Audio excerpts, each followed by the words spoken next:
मैं जानती हूँ तुम इस्लामाबाद नहीं गए, तुम अपने ऑफिस में थे। इम्पॉसिबल। वकार, तुम अच्छी तरह जानती हो मेरे लिए मेरी पर्सनल स्पेस कितनी इंपॉर्टेंट है। मजबूरी है। मजबूरी? इसी मजबूरी के चक्कर में पिछले कई हफ्ते से उन्हें घर में रखा हुआ है। शुक्र करो धक्के दे के बाहर नहीं निकाला, सिर्फ इस वजह से कि रोशनी को स्ट्रेस ना हो। But now they should leave. मैं समझ सकती हूँ तुम्हारी बात, और तुम अपनी जगह जस्टिफाइड भी हो,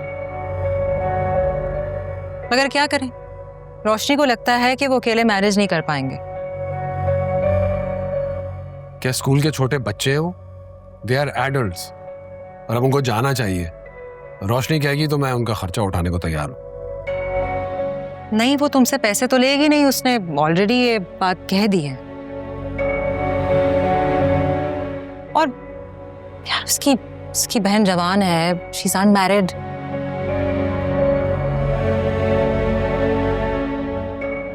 बहुत होशियार लड़की है वो। हाँ होगी, लेकिन वो रिस्पॉन्सिबिलिटी तो रोशनी की है ना।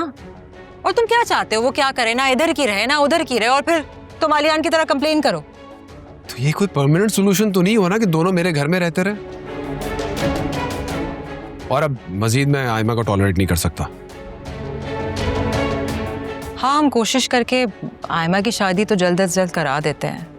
साइम तो हॉस्टल में भी रह सकता है अपनी फर्दर स्टडीज के लिए।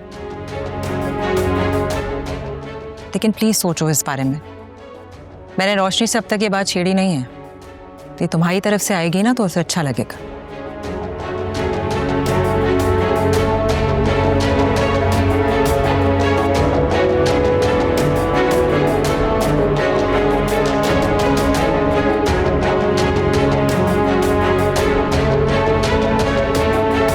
रोशनी ऑफिस में काम ही नहीं था, बोर हो रहा था, सोचा तुम्हारे पास आ जाऊं, इवनिंग स्पेंड करेंगे अच्छी से।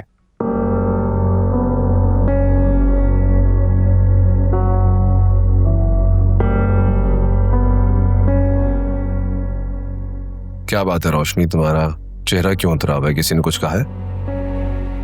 नहीं, आपके होते हुए भला मुझे कोई कुछ कह सकता है? पक्की बात है?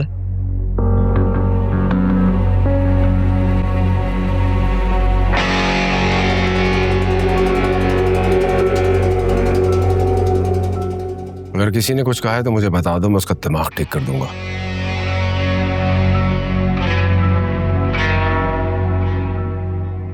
नहीं, किसी ने कुछ नहीं कहा।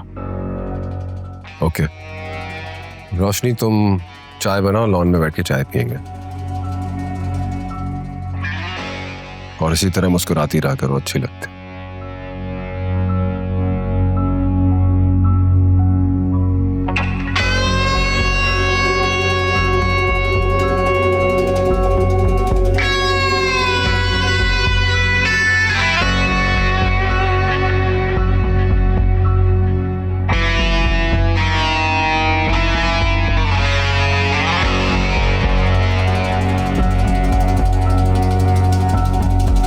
साथ में ग्रीन टी कर देगा। Thank you.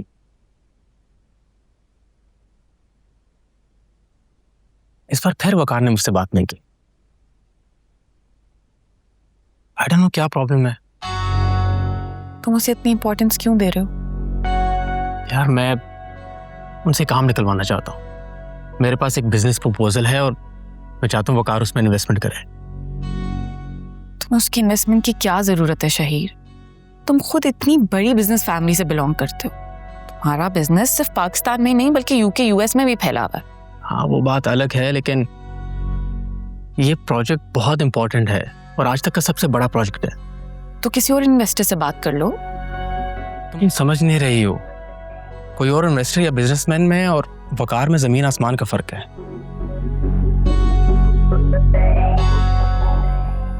और देखो वो तुम्हारा बहनोई हो गया है। आई एम श्योर अगर तुम उससे बात करोगी तो काफी बेनिफिट होगा। अच्छा देखो, तुम लोग अब उसके घर में रहते हो, अब काफी करीबी रिश्तेदारी भी है। तुम एक काम करो, अपनी बहन से बात करो प्लीज। वो आई एम श्योर उसकी जरूर बात मानेंगे। मैंने उनसे बात की तो उल्टा मेरे गले पड़ जाएंगे। लेकिन मैं सोचती हूँ इस बारे में। Thank you so much. By the way, ये तुम्हारी। मेरे लिए? I know you like it.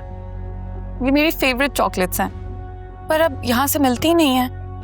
हाँ, इसीलिए स्पेशली अपने चाचू से लंदन से मंगवाई है तुम्हारे लिए। Thank you so much.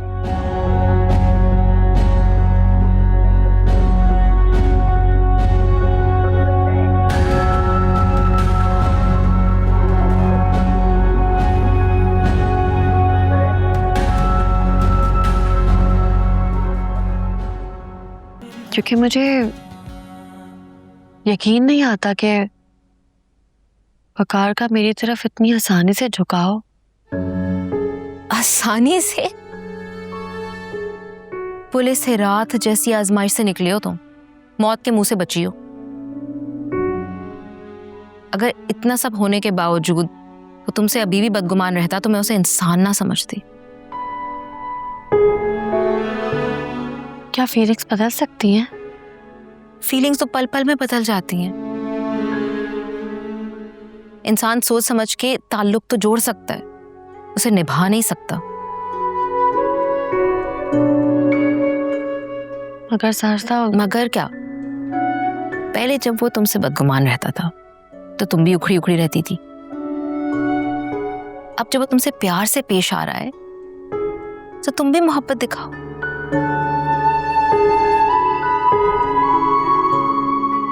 Sajda, मैं आयमा और साइम के लिए बहुत परेशान रहती हूँ। मुझे बहुत फिक्र है उन दोनों की। कि क्या तुमने आयमा और साइम का ठेका ले लिया यार? वो दूध पीते बच्चे नहीं हैं। तुमने उन्हें घर ले दिया है, उसका रेंट दे रही हो, वहां पे शिफ्ट हो जाएंगे, वो अपने घर में खुश रहेंगे और तुम प्लीज अपने घर में खुश रहो।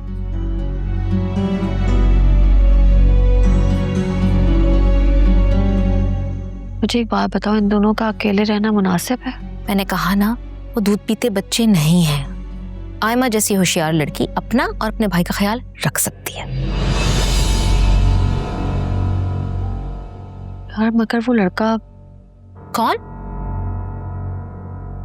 वो जिस दिन आयमा को मेरे घर छोड़ने आया था वो? हाँ, मुझे लगता है जो तमन्ना का कजिन है शहीर।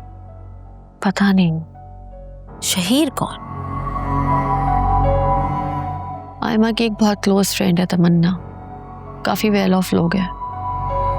अक्सर यूनिवर्सिटी से वो उसके घर चली जाया करती थी और अम्मी को बिल्कुल पसंद नहीं था। खैर पता नहीं, उसको देख के ही मुझे कंफर्म करना पड़ेगा, ऐसे तो नहीं बता सकती। जो तुमने हुलिया बताया था ना, वो जो लड़का आयमा को तुम्हारी तरफ ड्रॉप करने आया था, शहीर का हुलिया बिल्कुल वैसे ही लगा मुझे, और गाड़ी भी बिल्कुल सेम है।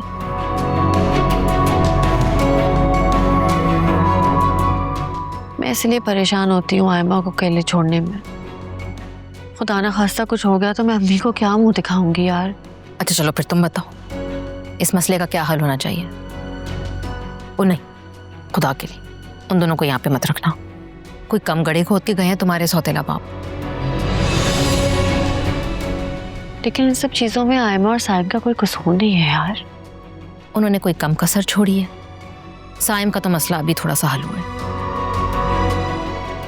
और आयमा तुम्हारे लिए कितनी बड़ी मुसीबत बन सकती है, तुम खुद सोच के फैसला करना।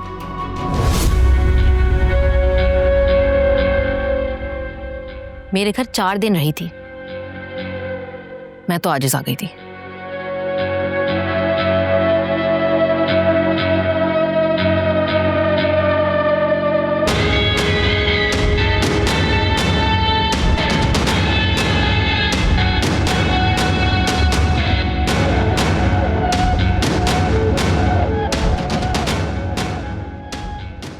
जो तुमने हुलिया बताया था ना, मुझे लड़का आयमा को तुम्हारी तरफ ड्रॉप करने आया था, शहीर का हुलिया बिल्कुल वैसे ही लगा मुझे और गाड़ी भी बिल्कुल सेम है।